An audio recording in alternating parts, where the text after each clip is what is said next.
بسم اللہ الرحمن الرحیم.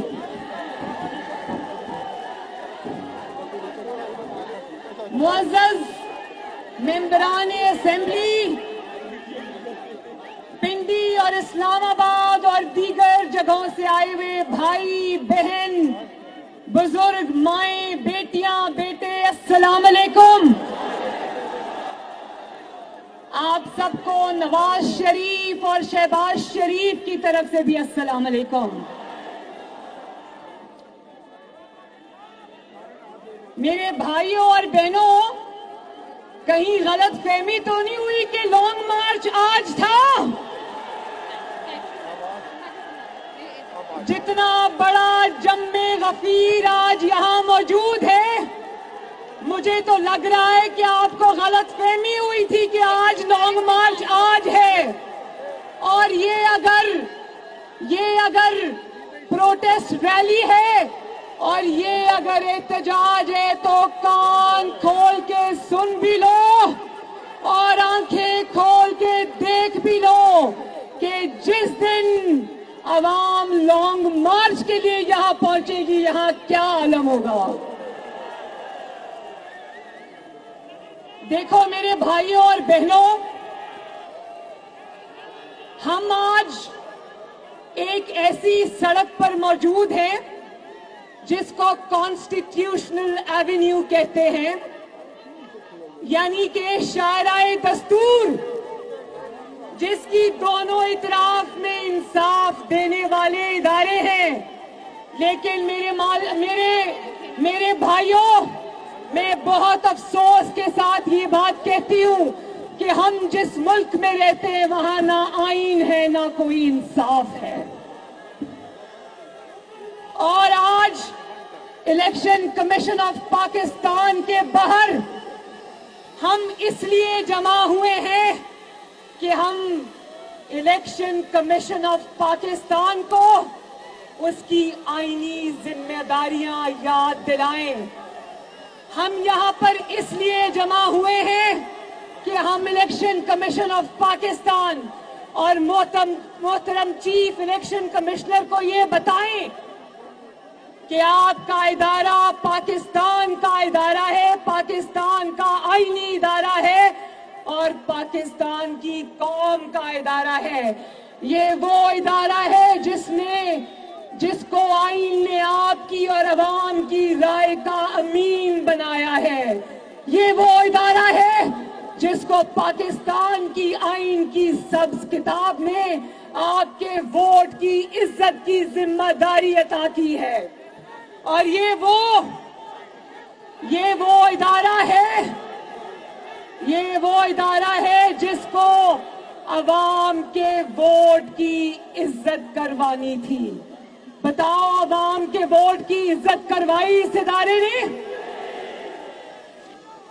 میں آج آپ کو پاکستان کی تاریخ کے سب سے بڑے فراڈ کی سناتی ہوں.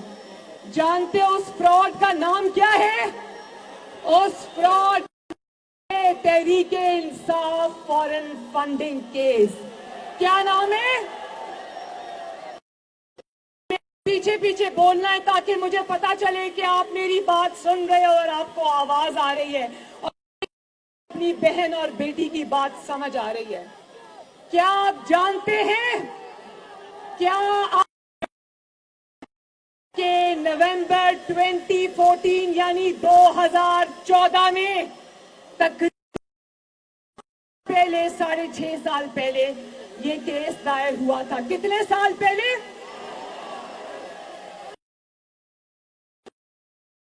شریف کا کیس تو دنوں میں چلتا ہے اور دنوں میں ختم ہوتا ہے، اور دن میں 2 سال میں اس ادارے نے ابھی تک صرف 70 سماعتیں کی. کتنی سماعتیں؟ اور جانتے ہو پاکستان پر جو عذاب مسلط کیا ہوا ہے اس کا نام کیا ہے؟ اس مقدمے کو ملتوی کرانے کی کتنی بار کوشش کی؟ 30 بار. کتنی بار؟ نہیں کی تو تلاشی دے دو. کون کہتا تھا؟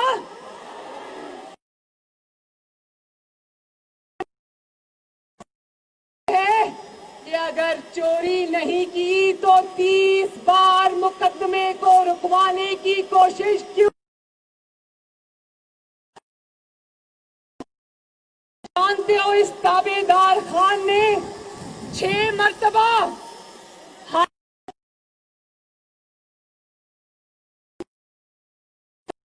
مقدمے کی سماعت نہیں کر سکتا. 6 درخواستیں دی. کتنی درخواستیں دی؟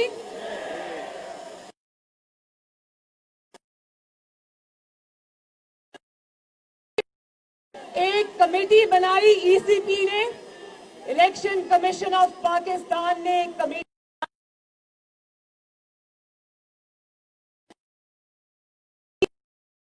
کا کام تھا تحقیقات کر کے اس کی تفصیلات عوام کے سامنے رکھنا.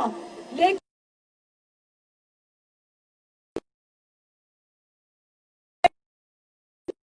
سامنے آئی کہ کیونکہ اوپر سے حکم تھا تو تحقیق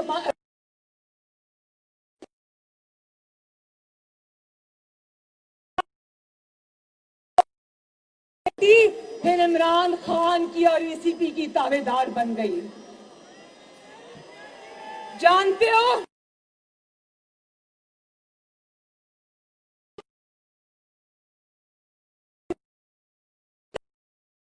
اس کی تحقیقات ہی کرتی جا رہی. کتنے سال ہو گئے؟ حالانکہ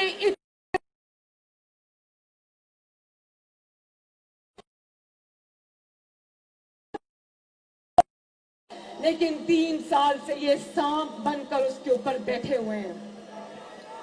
اور جانتے ہو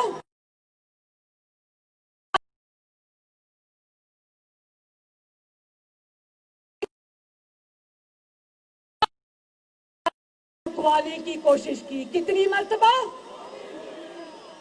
اور 4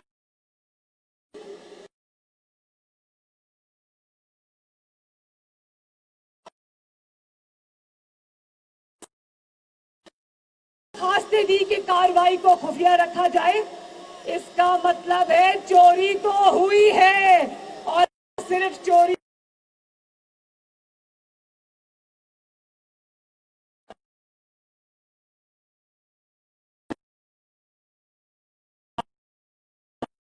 کو سنانا چاہتا ہوں، قاضی کو سنانا چاہتا اور ہوں. دیکھو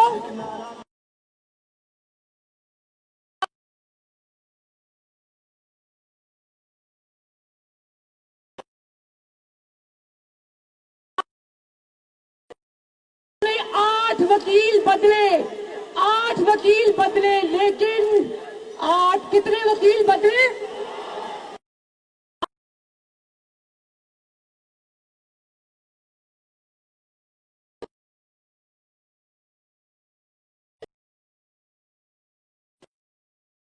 جانتے ہو کہ اسٹیٹ بینک آف پاکستان نے عمران خان کے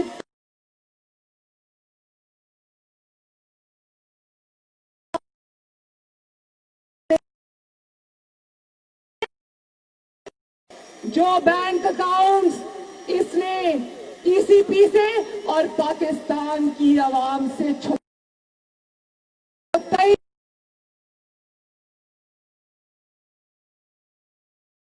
نے پکڑ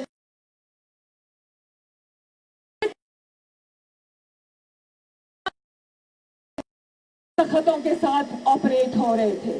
یہ نہیں کہ ان کو پتا نہیں تھا، جان بوجھ کے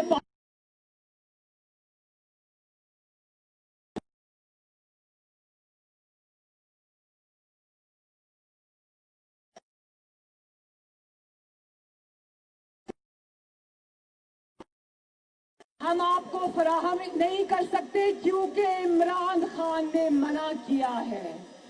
میرے بھائیوں،